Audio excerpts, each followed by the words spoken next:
Bonjour à tous, nous poursuivons avec la 9e Mishnah, Mishnah Tet du 2e Pérec. La Mishnah nous enseigne le cas de Aïcha, une femme, chez Nichbesha Bidegoïm, qui a été emprisonnée par des non-juifs.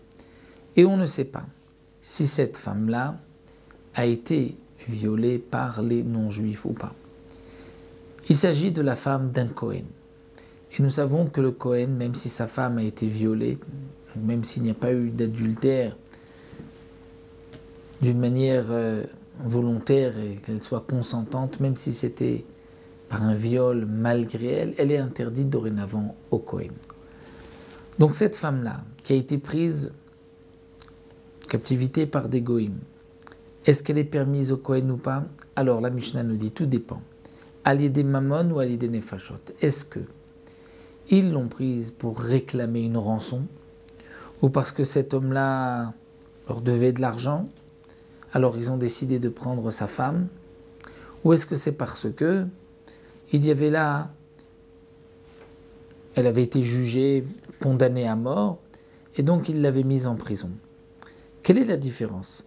C'est que si elle y était alliée des Mammon, elle avait été prise alliée des Mammon pour demander une rançon parce que le mari leur devait de l'argent, alors là, Muteret le Baala, elle est permise à son mari au Kohen.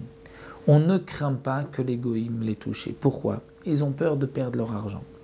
Ils se disent que si ils vont lui faire quelque chose, le mari n'en voudra plus, ils vont perdre leur argent.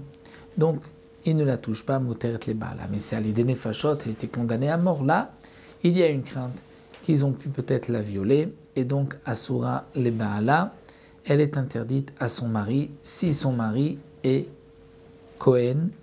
Et même si son mari et Israël rajoutent le Barthénora, il y a une crainte que peut-être elle était consentante. Et puisque c'était à l'idée Nefashot qu'elle était condamnée à mort, on pense que peut-être elle était même consentante et donc elle est interdite à son mari, même si c'est un Israël, puisque une femme qui commet un adultère et qu'elle était consentante, même si c'est un Israël, elle est interdite à son mari. La Mishnah poursuit, nous dit Ir Shekvasha Karkom, une ville qui a été encerclée par une armée.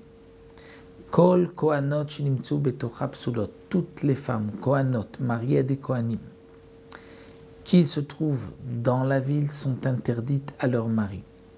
Pourquoi? On craint qu'elles ont été violées par l'armée qui est venue assiéger cette ville. Le Barthénora précise que s'il y a une cachette dans la ville, ou même que dans cette cachette, qu'une seule femme ne peut se cacher, toutes les femmes de la ville sont permises.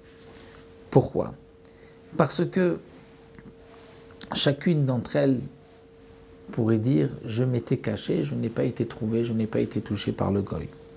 Donc puisqu'elle peut dire « je me suis cachée », on la croit aussi si elle dit « je n'ai pas été touchée par le non-juif ». Et donc elles sont permises au Kohen.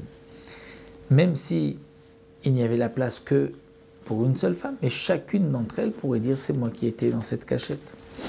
La Mishnah poursuit « si elles ont des témoins que les non-juifs ne l'ont pas touché, afilou eved, afilou shifra, même si ce n'est qu'un esclave ou une servante, que généralement on ne croit pas, aril ou nemanim, là on les croira. Ve'en adam neman alede atzmo, mais on ne pourra pas croire un homme pour lui-même, c'est-à-dire le mari ne pourra pas témoigner en faveur de sa femme pour qu'elle lui reste permise.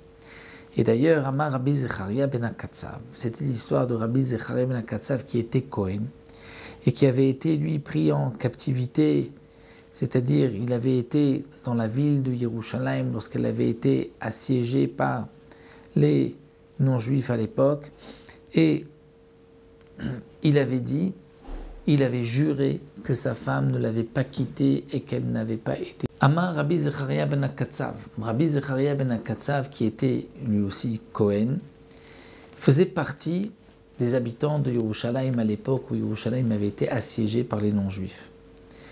Et il avait ensuite juré à Maonazé, c'est-à-dire sur cette maison, sur le Beth Amikdash. Il avait dit Lo zaza yada mitoch yadi, la main de ma femme n'a pas quitté ma main. C'est-à-dire, je ne l'ai pas quittée. Depuis le moment où les goïms sont rentrés à Yerushalayim jusqu'au moment où ils sont sortis, et elle n'a pas été touchée par aucun goï, et donc elle reste permise à lui-même, à son mari. Donc Rabbi Zechariah ben Akatsa viendrait témoigner pour lui-même. Amroul, on lui a dit non, en adam meid al yedei atzmo. Un homme ne peut pas témoigner pour lui-même. On ne peut pas témoigner pour lui-même, et les Mefarshim m'expliquent, parce que les Chachamim savaient aussi, comme c'est rapporté dans Masechet Yoma, que les non-juifs, l'ennemi à l'époque, avaient trouvé toutes les cachettes là où se trouvaient tous les Bnei Israël qui s'étaient cachés à Yerushalayim. Il n'y avait pas une seule cachette qui leur avait échappé. Et donc on est sûr que on n'a pas de doute qu'ils ont peut-être touché sa femme. Et donc c'est pour cela que les Chachamim m'ont dit on ne le croit pas un Adam meid al yedei atzmo. Et d'ailleurs, nous explique le Barthénora, même lorsqu'un homme vient témoigner qu'une femme qui avait été prise en captivité, qu'elle est pure, qu'elle n'a pas été touchée, si lui est Cohen, il ne pourra pas l'épouser. Il ne peut pas, lui, épouser la femme pour laquelle il a témoigné. À cause du Chashad, on dira, peut-être que son témoignage, c'était avec des intentions de mariage. Mais s'il a racheté, c'est-à-dire s'il a payé de l'argent pour cette femme, là, il pourra l'épouser. Pourquoi ? Parce qu'on sait qu'un homme ne va pas jeter son argent en l'air, et que s'il l'a racheté, c'est qu'il sait effectivement qu'elle est théora, qu'elle est permise à lui-même qui est Cohen, et donc dans ce cas-là, on lui permettra. Donc là, la Mishnah nous a appris que bien qu'on peut croire le témoignage d'une seule personne, même d'un esclave ou d'une servante, de dire qu'une femme n'a pas été touchée par les non-juifs au moment d'un siège, malgré tout, pour lui-même, le Cohen ne pourra pas témoigner pour sa femme. Voilà, nous arrêtons ici à la Mishnah.